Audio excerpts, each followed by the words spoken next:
الحمد لله وحده والصلاة والسلام على من لا نبي بعده أما بعد. Inshallah ta'ala, we will do our final lesson on Zakah from Nurul Idaah today. And then inshallah ta'ala from next week we'll focus on the fiqh of fasting from the book inshallah ta'ala. So we were discussing the recipients. Allah subhanahu wa ta'ala mentioned in Quran 8 specific recipients of zakat. So 4 we have covered. The 5th one is mukataba. So mukataba is the money which a slave has to earn in order to free his neck. So the slave discuss this with his master that I will earn such and such an amount of money and give it to you in order to free my neck. Means I will be freed with that. Obviously we do not have slaves these days. So but anyway, for that person, if he comes to you and say, I need some money to give it to my master to free my neck, I want it to be freed now, so can you help me with that? So he is entitled for zakat as well. Those who are in debt, they are eligible for zakat, provided that they do not have the nisab amount in their possession, or if they have it, the zakat is so the nisab is less than the debt. Means their debt is way above the wealth that they own. So if they have £1,000 to their credit, yet their debt is about 2,000 or more than 1,000, which means that they can get zakat to fulfill their need with regards to paying off the debt. So a person who is in debt, he could be eligible for zakat as well. Fi sabilillah, for the people who are appointed by the government to go and fight for the country, fight for the sake of Allah subhanahu wa ta'ala. If they need any help for their financial necessities, they are allowed to have zakat, so they are legitimate recipient of the zakat as well.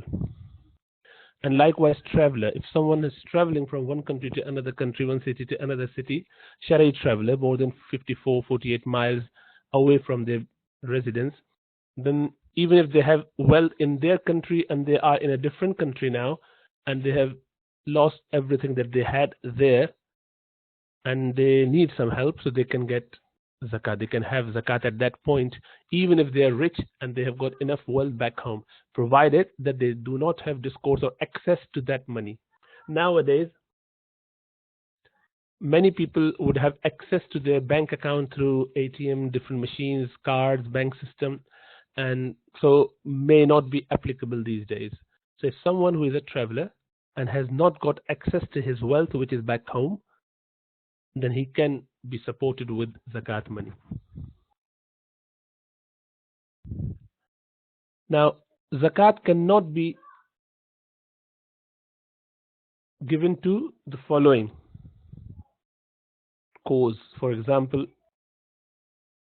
construction of a masjid, burial of a deceased person, someone who passed away, he's in debt, you cannot pay zakat for that. You cannot bury someone with zakat money, even if they were eligible, because this is the responsibility of either the relatives or the community or the Baitul Mal, the government. So that is a right of a person to be buried, and they shouldn't be needing any zakat on that. They should be done with normal donation or with the family help, friends help, or the community help, inshallah ta'ala. Public places like a shed, a mosque, an orphanage, these places cannot be built with zakat money because there is no ownership for these places, number one, and also these places might be used by people who are not eligible for zakat anyway. If there's a well, for example, which you dug using zakat money in desert, how would you know that only the people who are eligible recipient of zakat will benefit from that? You might yourself be going on that route and you needed water for your car, for example, or for yourself. You may draw water from that well which you actually built with zakat money without knowing it. So, and likewise, the masjid that you paid zakat for, you are actually praying in that masjid, benefiting yourself with your zakat, or someone else who is not eligible for zakat is benefiting from that construction. So that is why a public place is not generally built with zakat. This is an act of charity. You should be helping people out to free their neck. So obviously we don't have slaves now. If in olden days, if someone has got the yearning to free a slave, so they cannot pay zakat for that. You cannot free a slave with zakat money. Obviously, mukataba is different. That is, the slave himself is working to get some money to free his neck. That's a different matter. So you can pay him for that reason, but that contract has not taken place between the slave and the master. So there's been no negotiation, no discussion. So you cannot just give him zakat because the slave would not own that zakat. The zakat that you paid to a slave would become the property of the owner, the master. So master would take it. So because a slave does not own anything, everything that he has would go to his master. So you're actually giving your zakat to not the slave but the master. Likewise, Banu Hashim, the family of Rasulullah sallallahu alaihi wasallam, they cannot have any share in zakat. Rasulullah sallallahu alaihi wasallam said, "This is the dirt which we do not utilize." Okay, but what they get is khums, which is the war booty. A fifth of that goes to Rasulullah sallallahu alaihi wasallam and the family. So that's fine. So who are Banu Hashim? The family of Sayyidina Ali radiyallahu ta'ala anhu, Sayyidina Abbas radiyallahu ta'ala anhu, Sayyidina Jafar radiyallahu ta'ala anhu, or Haris ibn Abdul Muttalib. So these are the families or the relatives of Rasulullah sallallahu alaihi wasallam. So children of those. Obviously Sayyidah Fatima comes there with Sayyidina Ali radiyallahu ta'ala anhu anyway. So this is the lineage of Rasulullah sallallahu alaihi wasallam and his uncles, his cousin Jafar as well. Okay, general rules about zakat with regards to the assets. So there are assets that we have to pay zakat on, and there has to be clear idea, intention. So any cash that one has, there is, that is zakatable. Every cash money is zakatable, and gold and silver from the personal use items are zakatable. So all the rest, anything that you use, however many clothes you have, your shoes, your perfumes, your watches, cars, however many you have, as long as they are for personal use, anything that you have for personal use, you do not have to pay zakat on them. Anything, even if you live in 5 different houses, 2 months each, with clear intention that this is your own property, you do not want to sell it. This is not that you're maturing it to sell it at later date, but rather you want to keep it because you have got different parts of the world where you travel for business or for work or whatever reason. Then having however many houses, or as long as it's for personal use, as long as there's no intention of selling it at some point in future. Even if you end up selling it in future, that's a different matter, but your intention is not at this point to sell them, rather keep them. So you have got 4 cars and you just use them on certain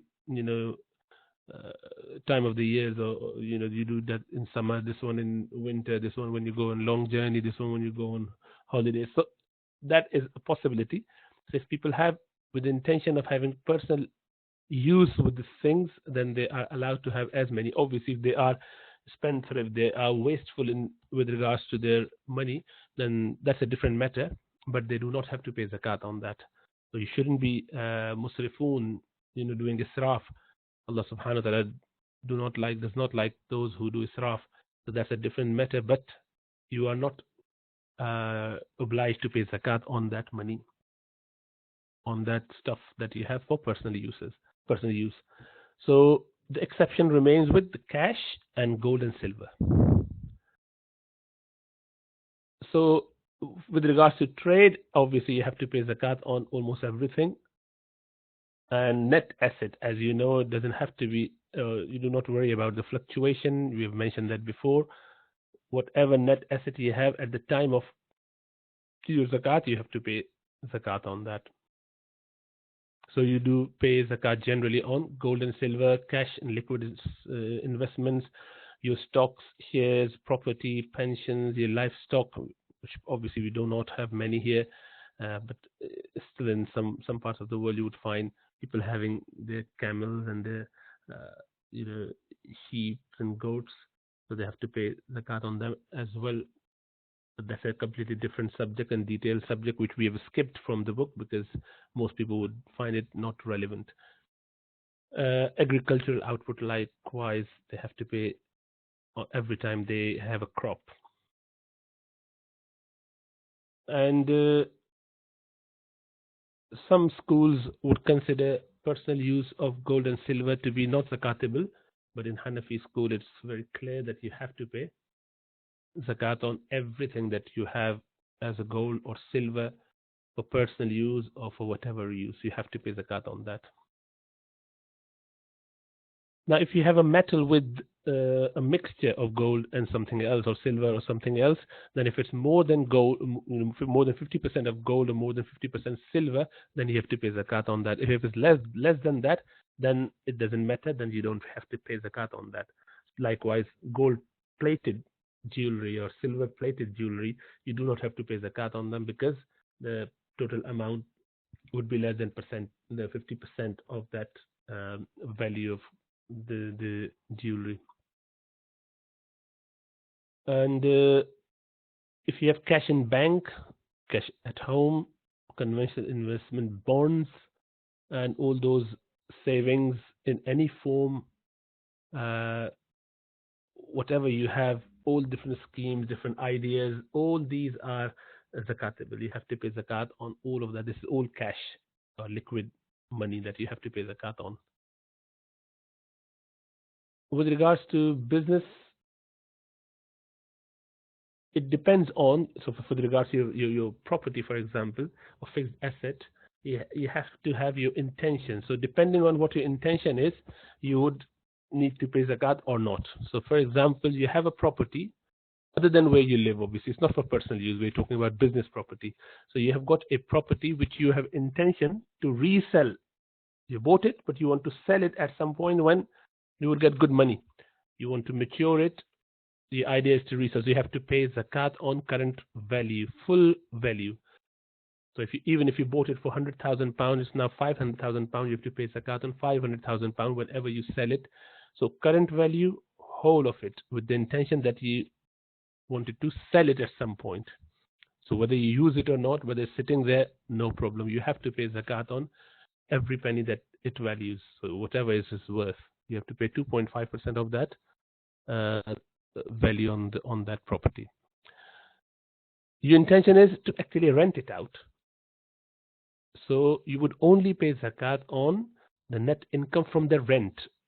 So whatever is the value of that property, doesn't matter. Even if it's £1 million property, it doesn't matter. You do not have to pay zakat on that because this is your business project where you end up renting it and getting some money from the rent, and that would be added to your net saving at the end of your lunar anniversary of zakat, and then you would pay 2.5% on everything together. So only on the net income from the rent. If your intention was to reside in that, so this is a property that I've bought, but I want to live in that, back home, here, wherever, but I want to live in that clear intention, then you do not have to pay zakat on that, whether somebody lives in there or you live in there or nobody lives there, doesn't matter. The house is sitting there and that's your property. You do not have to pay zakat, even if the house is built or is just piece of land. No zakat on that, because the idea is that you would live in there at some point in future, whenever. And fourth category is that you do not have a clear intention. You may resell it, you may rent it out, you may buy your house, build your house on that. You're not clear on that. So then obviously there's no zakat until you get your intention. Now, one can manipulate their intention, but this is between you and Allah subhanahu wa ta'ala. Now, if you try to dodge Sharia, then obviously you know yourself better. Allah subhanahu wa ta'ala knows the intention, the ideas, whatever is going through the minds and hearts. So don't try to dodge Sharia. It doesn't help.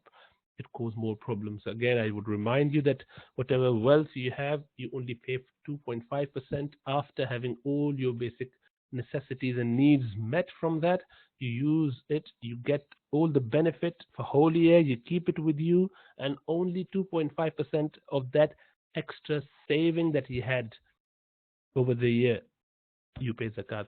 Only 2.5% is that you have to pay. Rest of the 97.5% stays with you. So keep your eye on 97.5% that is with you, not on 2.5%.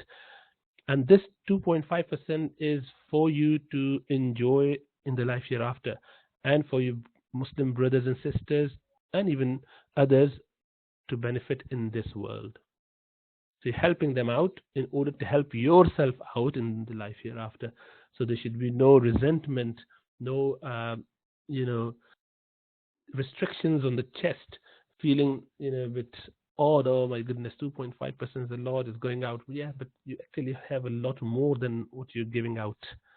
So don't let shaitan misguide us. As soon as you become Sahibul Nisab, the Islamic lunar date, the year after that, on the same date, you have to pay zakat on. Doesn't have to be Ramadan. You have to calculate it. If you do not know exactly, you just guess it, work it out. If you cannot work it out, then have a date set, whatever that date may be, Islamic date, and keep it every year. Don't change it. Obviously, you get more reward in Ramadan. That's why most people try to give their zakat in Ramadan, but know that there are many people who would need help with zakat throughout the year. So an intention at the time of paying zakat, you must have the intention of paying your zakat. You cannot just discharge your zakat without thinking, without having the idea of, oh, let me just give this money to anyone, and on hindsight I would decide whether that was zakat or not. You can't do that. You have to have intention at the time of separating that money out from your account. So you have to have that intention there and then.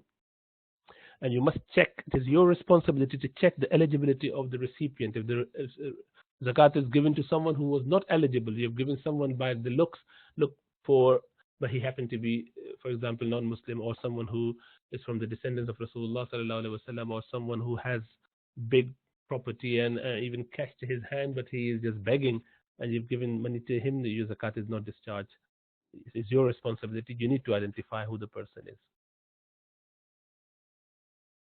And that likewise, you have to make someone in charge.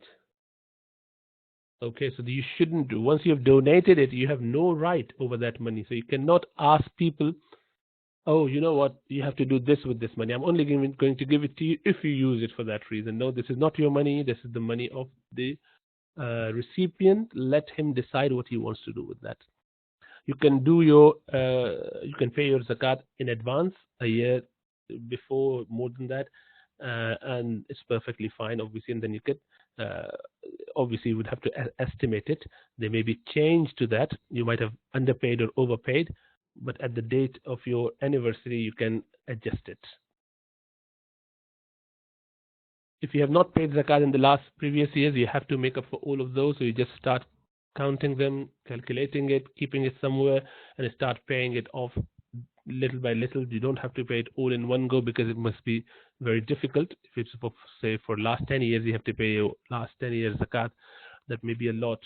So inshallah ta'ala, find a qualified scholar and mufti to advise you on that, and then start paying with a intention to pay it all off before it's too late, inshallah ta'ala. Otherwise, this is all a big concern. You are missing out on a fard.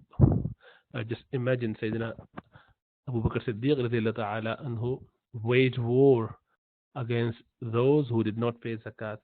They were Muslim, otherwise they did everything, but they just said that we're not going to pay zakat now. So they were considered disbelievers because this is one of the essential pillars of Islam, and one has to believe in that and do it. So you cannot refuse or reject it. So you have to do it, even if you didn't know then that it was obligatory. One needs to learn it. This is your obligation. So inshallah ta'ala, calculate it and start working on this, inshallah ta'ala.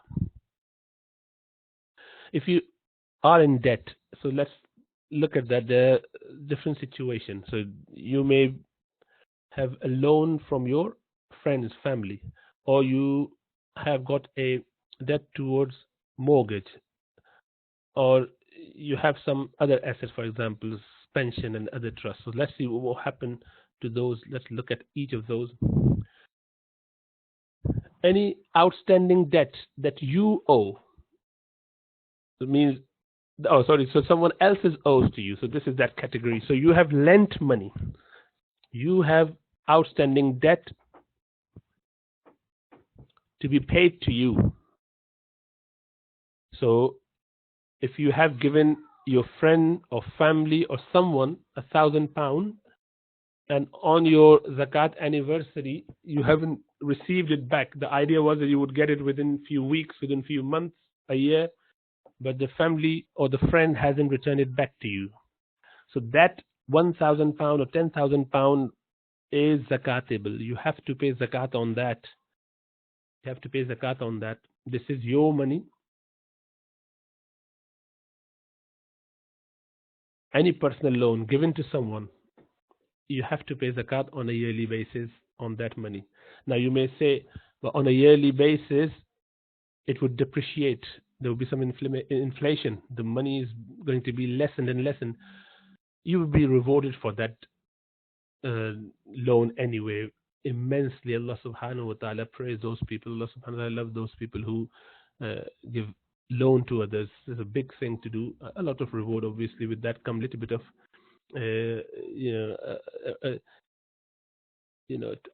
one has to go through some tough time with that, but you try to encourage brothers to return your debt ASAP, your loan ASAP. Now, if someone who has taken loan from you and they want to pay zakat on that on their own, and they inform you that, you know what, I have to give you £1,000, but I couldn't, unfortunately. But as you know, I thought that I should pay the zakat on that £1,000. So I've actually paid zakat on that on your behalf. So you do not need to worry about that. That is perfectly fine. So he has paid zakat, which is £25 on £1,000. So he can tell you, and then you don't have to pay zakat on that. But if you demand that, if you ask them, if you hint to this, then that £25 would be an interest. Yes, it will be riba, and it is haram. You cannot demand, or you cannot hint to any extra money on your lent money. So make sure that we do not advise or suggest to our, friends or family who we given any loan to pay zakat on. But if they did on their own, alhamdulillah, if you take loan from someone, inshallah, you can try that and you can do it. That will be rewarding, and that will be good action. But don't expect others and don't ask others to do that to you, inshallah ta'ala. Now, if you have had certain things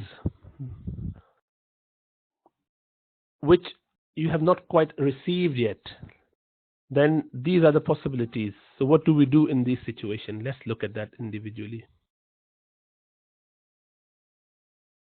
So all the debts are normally deductible against asset prior to assessment against the nisab threshold. What about certain deferred payments? Let's look at that. mortgages and other installment-based debt, jurists say that there are two types of debt. So either it's mu'ajjal or mu'ajjal. Mu'ajjal is the one that you have to pay immediately, means ASAP. So loan from a family or friend, you have to pay within a year, within a few months or whenever. So if you have to pay that within a year, so now this time you are the one who has borrowed money from your friend and you have to pay within a year. If you have to pay within a year from your family and friend, then you are allowed to deduct that from your net savings that you need to pay zakat on. So if you had £5,000 and you have to pay £1,000 to your friend or family or father, someone, then you can deduct that. You have to pay zakat only on 4,000. Obviously, you should have the intention to pay it within that year ASAP. But if there's no urgency to pay that, rather you can pay it in next 5, 10, 15, 20 years, as happened with mortgage, then you do not deduct at all from that. Now, if you have installments, we'll cover that in a second. There's a leeway from some scholars. I'll come to that in a minute. If you have any expense that you have to pay, which already been there, you have to pay it. For example, utility bills. You had your council tax, you had to pay, but you haven't paid yet. You haven't paid yet, but that's already there. So that is a loan. That is considered a loan. So you can deduct that from your net saving, so that you can. But we're talking about last year ones, okay? Not talking about the next year. So, for example, you have got your bills from April now to next year April, yeah.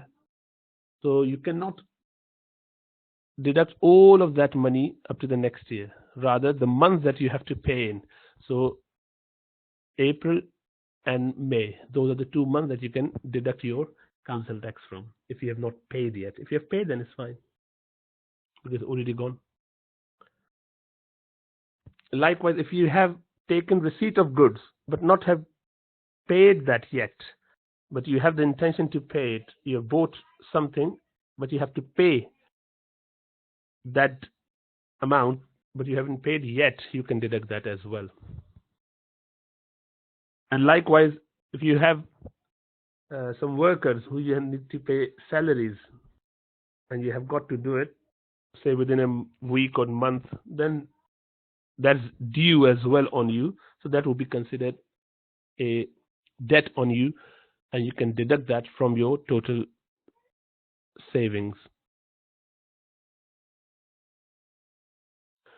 And someone has to pay the mahar of their wife, the dowry, and they want to pay within the few weeks or within the year, this next month or so, few months before next year, then they can deduct it as well. Likewise, personal loans. So as soon as you have to pay it within few weeks or months, so then you can deduct that as well. The commercial loans, again, you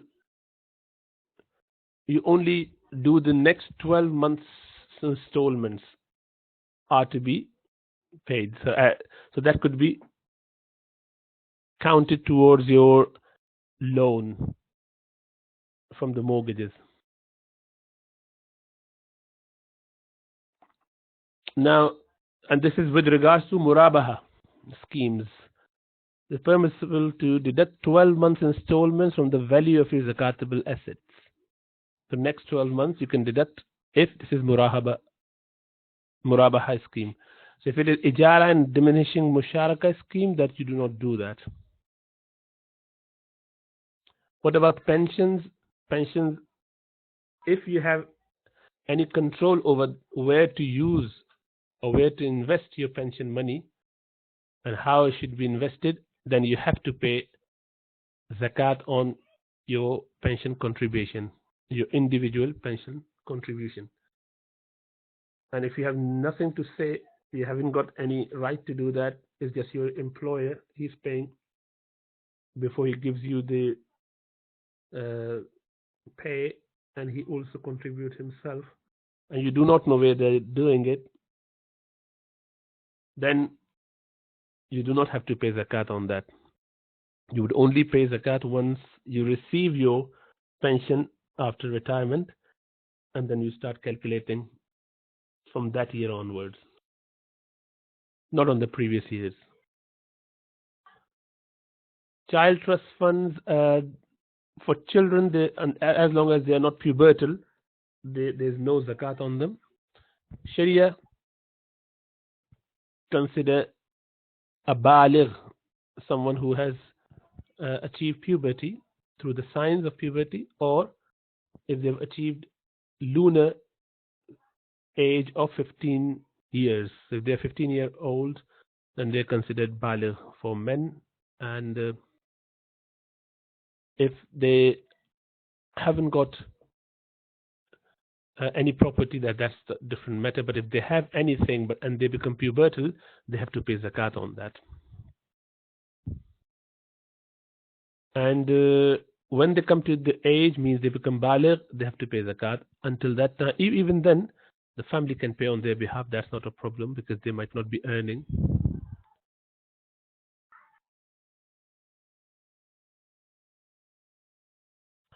Now, if someone has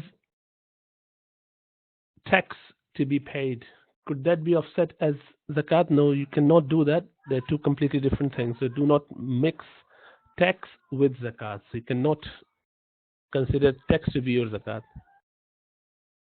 What about installments? You're planning to buy a property, you've not got the possession of the property, there's a deal that happened, you've given some down payment and you've given some installments, and you've already paid, say, half of the installments or whatever.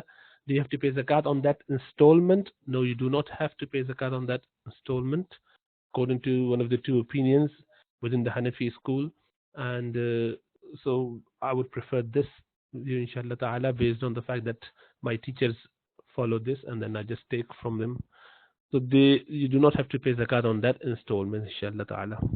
Although there's a stricter view, which is that you should pay zakat on all that installments as well, even if you haven't got the possession of the property. So you can take that if you wanted to be on safe side. But this is the position that we take, inshallah ta'ala.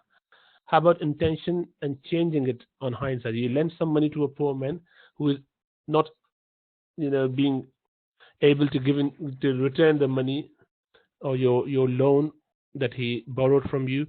What do we do? Can we change the intention now? You cannot, actually, because you must have the intention of discharging your zakat at the time of separating that money from your account from you. You can't do that on hindsight. You cannot think now, okay, since he's not returning my loan, let me make it into zakat. You can't do that. And what about, can we give zakat for school fees, wedding, food, and other things? Yes, you can, but you do not have to specify. You can't specify that, actually. You cannot oblige the recipient, you know what, I'm giving you the zakat only for that reason. You can't do that. That's not your right. You have to give the ownership. You have to, make that person owner of that wealth, and he would decide where he wants to spend. Okay, you can give them good advice. You say, please use it for your children's school fees, because then they can study and they can be, self-sufficient. They might be able to help you, but you can't force them to do it. And so it's not permissible. You can't force them to use this money only for that. Sometimes we dictate them. That's not right. That's not right at all. So that's where it ends, inshallah ta'ala. There was a lot of extra stuff which wasn't covered in the book, but I just thought it would be useful, inshallah ta'ala. If you have any question, you can ask. Otherwise, I hope that overall you've